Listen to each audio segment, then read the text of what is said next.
I work as a janitor at Disneyland. I'm the only one that survived the mass murder. Did you know that there's a second hidden Disneyland beneath the real one? In the early years of the park, Walt himself decided he didn't like characters traveling through themed areas where they didn't belong. So he had an entire complex built beneath it. It mirrored every street, every ride, every land above it. The arrangement was designed to enable masked men to sneak around so well that your children never noticed, leaving you happy to foot the bill. Disney works very hard to keep its secrets. For the past 20 years, I've been cleaning up every type of mess that park visitors make. But even as a janitor, we have a very specific requirement to stay in character to maintain the Disney experience.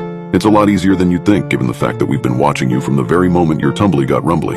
There are cameras on you from the moment you're shepherded into a parking spot in the morning until the tram drops you off after the fireworks at night.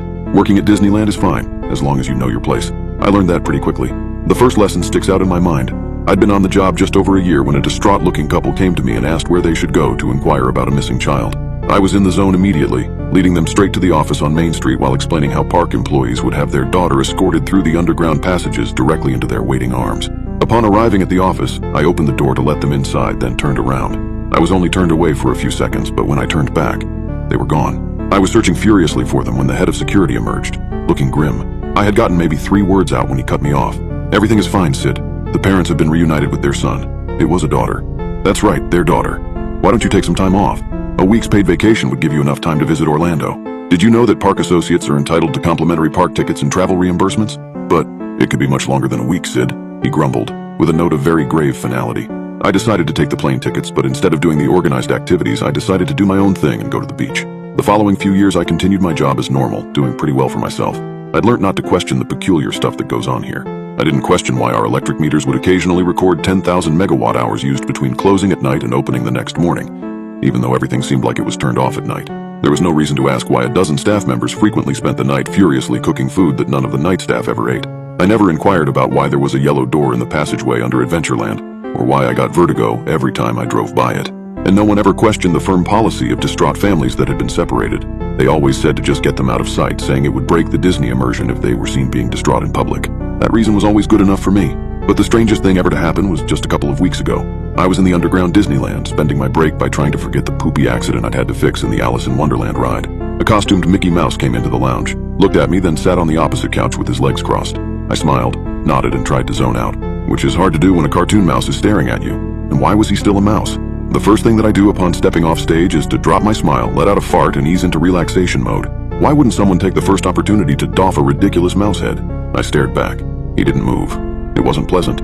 I wondered if he was stuck in the damn thing and obsessively started looking for seams in the costume, but I couldn't find any. My blood dropped a few degrees while my stomach turned over like a beached whale as I realized there were no openings in the costume. I mean, what the hell? Was this guy sewed directly into the outfit? Was the illusion that good? Could my very dull imagination actually have conjured up the belief in magic? And why was he just staring at me? That's weird as hell even without the fused cartoon mouse skin suit. Then it blinked. I don't mean the man inside the costume blinked. I mean those effing giant mouse eyes rolled over to me, locked onto my face, and the anthropomorphic cartoon rodent blinked its goddamn eyes. Adrenaline filled my veins and I immediately turned and ran into the hallway instead. I got a sudden burst of adrenaline-fueled energy when I heard rapid-fire footsteps behind me. I tried to outrun the thing, but my football glory days are a quarter century in the past, so that didn't work out very well. I think I made it about 300 yards before my burning lungs forced me to roll onto the ground and await my own untimely demise at the gloved hands of a mouse. But he didn't kill me. Through my blurred vision and desperate gasps, I was barely able to make out a very man-sized shape standing above. It was the head of security. He looked furious. Next to him was a man who looked vaguely familiar. He was tall, pale, and dressed in a gray suit with a fedora.